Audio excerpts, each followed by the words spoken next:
आज मैं एक्सप्लेन करने वाला हूँ 2021 में रिलीज हुई एक biography drama comedy movie everybody talking about Jamie, जिसकी IMDb रेटिंग है 6.2 आउट ऑफ 10। ये कहानी जिमी नाम की एक लड़की की है जिसका सिर्फ एक ही सपना था कि वो ड्रैग क्वीन बने। ये ड्रैग क्वीन क्या है और क्या वो ड्रैग क्वीन बनने में कामयाब होता है या नहीं, ये जानने के लिए मूवी की एक्सप्लेनेशन / समरी शुरू करते हैं। मूवी की शुरुआत होती है इंग्लैंड के शेफील्ड सिटी में, जहां पर हमारे मूवी का मेन कैरेक्टर जिमी रहता है। वो सवेरे उठता है और न्यूज़पेपर बांटने के लिए चला जाता है और उससे जो पैसे मिलते थे वो उसे कलेक्ट करके अपने लिए एक जूते लेने वाला था। ये है जिमी की मॉम, जो कि एक स्टोर में काम करती है। जिमी के मॉम डैड का डिवोर्स हो चुका था, इसलिए जिमी के डैड उनके साथ नहीं रहते। जिमी गे था और वो इस बात को पूरी तरह से अपना चुका था और जिमी की मॉम भी उसका पूरा सपोर्ट करती थी। जिमी का सिर्फ एक ही सपना था कि वो इंग्लैंड की ड्रैग क्वीन बने। अब जिमी अपने हाई स्कूल जाता है, जहाँ पर टीचर सभी बच्चों को बता रही होती है कि अब तुम्हारी हाई स्कूल खत्म होने वाली है, इसलिए तुम्हें अपनी करियर के बारे में सोचना चाहिए, क्योंकि हर कोई पॉप सिंगर या मूवी एक्टर तो नहीं बन सकता। उनकी टीचर सभी से पूछ रही होती है कि वो आगे जाकर क्या बनना चाहते हैं और सभी बारी बारी बताते हैं कि वो क्या क्या बनना चाहते हैं। उसके बाद जिमी की पारी आती है, पर जिमी उन्हें ड्रैग क्वीन की बात नहीं बताता, क्योंकि शेफील्ड काफी छोटी सिटी थी और वहाँ के लोगों की सोच भी छोटी थी, इसलिए वो सभी जिमी के सपने का मजाक बनाते। आज जिमी का बर्थडे होता है, इसलिए जेमी की मॉम और उसकी फ्रेंड रे जेमी को सरप्राइज देने के लिए घर को सजाते हैं और जेमी अपने घर पहुंचता है और जेमी की मॉम और रे जेमी को सरप्राइज देते हैं और जेमी को गिफ्ट देते हैं और वो गिफ्ट एक रेड कलर का हील वाला शू होता है। ये वही शू था जिसे खरीदने के लिए जेमी पैसे इकट्ठे कर रहा था। जेमी ये गिफ्ट पाकर बहुत खुश होता है और जेमी अपनी मॉम से पूछता है कि डैड नहीं आए और उसकी मॉम बताती है वो किसी काम में बिजी हैं, इसलिए वो नहीं आ पाए, पर उन्होंने तुम्हारे लिए एक लेटर छोड़ा है। जेमी वो लेटर पाकर खुश होता है, पर दुख की बात ये थी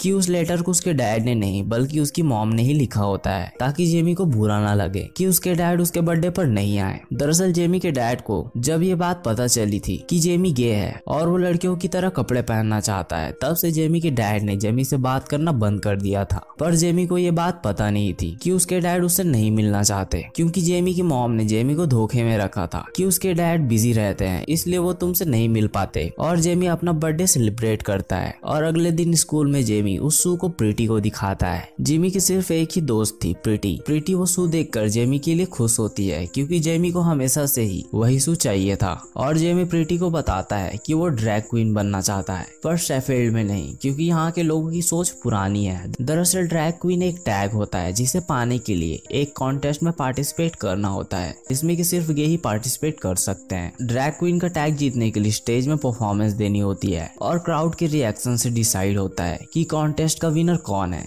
जेमी के क्लास में एक डीन नाम का लड़का होता है जो हमेशा जेमी और प्रीटी को नीचा दिखाता था, और जेमी अपने अंदाज में डीन का मुंह बंद कर देता है और प्रीटी जेमी को समझाती है कि तुम अपने सपने को ये बोलकर नहीं छोड़ सकते कि लोग क्या कहेंगे। लोग तो हमेशा कुछ ना कुछ बोलेंगे ही, पर मायने ये रखता है कि क्या तुम उन लोगों से डर कर अपने सपने को छोड़ दोगे। तुम्हें अपने सपने को पाने की कोशिश करनी होगी। और जेमी डिसाइड करता है कि वो ड्रैग क्वीन बनने के लिए पार्टिसिपेट करेगा। वहीं दूसरी ओर हम जेमी की मॉम को देखते हैं, जो जेमी के डैड से बात करने आई होती है कि तुम जेमी के बर्थडे पर क्यों नहीं आए, और वो बोलता है कि मुझे शर्म आती है कि जेमी मेरा बेटा है, क्योंकि वो गे है और मैं उससे कभी नहीं मिलना चाहता। अच्छा होगा कि तुम ये बात उसे बता दो। वहीं दूसरी ओर जेमी एक शॉप के बारे में पता लगाता है जिसमें पॉप स्टार और सेलिब्रिटीज के कपड़ों की कॉपीज बनाई जाती है, और जेमी प्रीटी के साथ उस स्टोर में जाता है क्योंकि उसे ड्रैग क्वीन बनने के लिए एक फैंसी सी ड्रेस चाहिए थी। जेमी अकेले शॉप के अंदर जाता है। शॉप के ओनर का नाम ह्यूगो बटसबी होता है और जेमी अपने लिए ड्रेस ढूंढने लगता है, पर उसे अपनी पसंद की ड्रेस नहीं मिल रही थी। इसलिए ह्यूगो जेमी से पूछता है कि तुम्हें ड्रेस किस लिए चाहिए, और जेमी बताता है कि वो ड्रैग क्वीन बनना चाहता है। ये सुनकर ह्यूगो जेमी को एक रेड कलर की ड्रेस दिखाता है और बताता है कि ये ड्रेस मिस लोको सिनेल नाम की एक ड्रैग क्वीन का था। और ह्यूगो जेमी को बताता है कि ड्रैग क्वीन बनने के लिए बहुत हिम्मत चाहिए होती है, क्योंकि जब लोग तुम्हें लड़की के कपड़ों में देखेंगे तो वो तुम्हारे बारे में भला बुरा बोलेंगे, इसलिए तुम्हारे अंदर बहुत हिम्मत होनी चाहिए। और बातों बातों में पता चलता है कि ह्यूगो जब जवान था तो वो वही मिस लुकोसिनेल यानी ड्रैग क्वीन था। ये बात जानकर जेमी काफी एक्साइटेड होता है और ह्यूगो भी जेमी को ड्रैग क्वीन बनने के सपने को पूरा करने में उसका सपोर्ट करता है। जेमी ने अभी तक अपना स्टेज नेम नहीं चुना था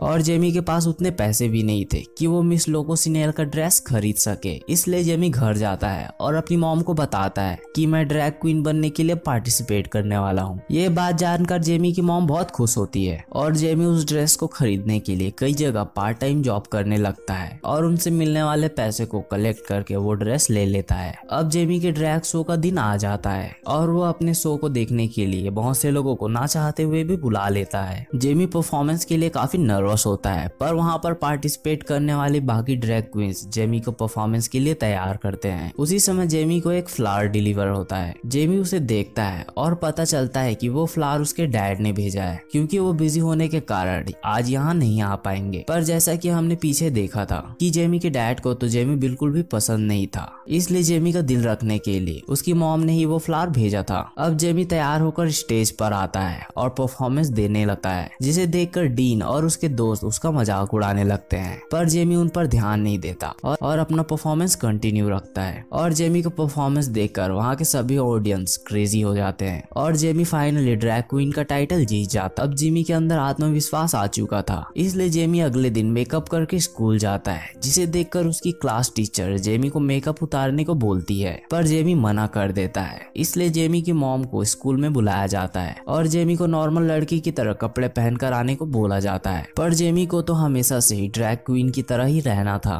पर सोसाइटी के डर से वो अपने आप को दबा रहा था, पर अब नहीं। और जेमी अपने डैड से मिलने जाता है और उनसे पूछता है कि आप मेरे परफॉर्मेंस देखने क्यों नहीं आए। और जेमी के डैड उसे पूरी बात बताते हैं कि मुझे शर्म आती है तुम्हें अपना बेटा बोलने में। और जेमी को ये बात भी पता चलती है कि वो सभी लेटर्स और फ्लावर्स उसके डैड ने नहीं बल्कि उसकी मॉम भेजा करती थी उसका दिल रखने के लिए। ये बात जानकर जेमी निराश हो जाता है और अपनी मॉम के पास जाता है और उनसे पूछता है कि आपने मुझे ये बात क्यों नहीं बताई कि मेरे डैड मुझे पसंद नहीं करते। और जेमी अपनी मॉम से बहस करके वहाँ से चला जाता है और ड्रिंक पीने लगता है। और जेमी को पता होता है कि उसके डैड आज एक फुटबॉल का मैच देखने जाने वाले हैं, इसलिए वो भी वहाँ चला जाता है, वो भी लड़कियों की तरह कपड़े पहनकर। जेमी मैच के बीच चला जाता है, इसलिए वहाँ के प्लेयर्स जेमी को मारकर भगा देते हैं। अब जेमी पूरी तरह से टूट चुका था और वो अपने सपने को छोड़ने के लिए भी तैयार था। और वो ह्यूगो के पास जाता है और ह्यूगो उससे पूछता है कि ये सब कैसे हुआ, और जेमी सब कुछ बताता है। और ह्यूगो जेमी को समझाता है कि तुम किसी और को खुश करने के लिए अपने सपने को मत छोड़ो, वो तुम्हें पाना डिजर्व नहीं करता। और जेमी के अंदर फिर से आत्मविश्वास आता है कि वो कर सकता है। और जेमी अपने घर वापस आता है और अपनी मॉम से माफी मांगता है। अगले दिन जेमी की स्कूल का आखिरी दिन होता है, मतलब प्रॉम नाइट, जिसमें जेमी को लड़कियों की तरह कपड़े पहनकर आने के लिए मना किया गया था। और जेमी ड्रैग क्वीन के कपड़े नहीं पहनता, पर वो एक प्रिंसेस की ड्रेस पहनकर वहाँ आता है, जिसे देखकर जेमी के क्लास वाले बहुत खुश होते हैं, क्योंकि जेमी हमेशा से ऐसे ही रहना चाहता था। और वो सभी जेमी की तारीफ करते हैं कि वो इस ड्रेस में अच्छा लग रहा है। पर वो लड़का डीन उसका मजाक उड़ाने लगता है, जिसे देखकर प्रीटी उसे करारा जवाब देती है, जिससे उसका मुंह बंद हो जाता है। तभी वहाँ पर उनकी क्लास टीचर आती है और जेमी को प्रॉम नाइट में शामिल होने से मना कर देती है,